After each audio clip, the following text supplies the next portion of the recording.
హల్లెలూయా. చెప్పండి గట్టిగా హల్లెలూయా.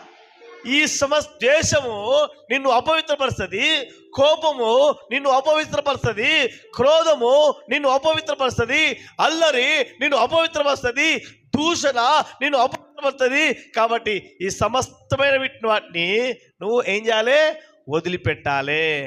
హల్లెలూయా. చెప్పండి గట్టిగా హల్లెలూయా.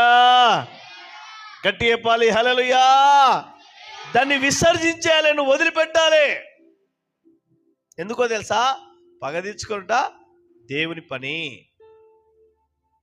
దేవుని సన్నిలో నేను చాలాసార్లు వాక్యం చెప్తున్నప్పుడు కొంతమంది మన సిస్టర్స్ బ్రదర్స్ దగ్గరికి వెళ్ళి కలుస్తున్నప్పుడు, అయ్యా మీరు ఆ రోజు ఆ వాక్యం చెప్పారు, ఆ వాక్యం ద్వారా నేను బలపరచబడ్డాము, అప్పటి నుండి మనసులో కుట్ర కుతంత్రాలు ఏమి లేకుండా నేను అందరితో మాట్లాడుతున్నానని చెప్పినప్పుడు నాకు ఎంతో ఆనందం అనిపిస్తుంది.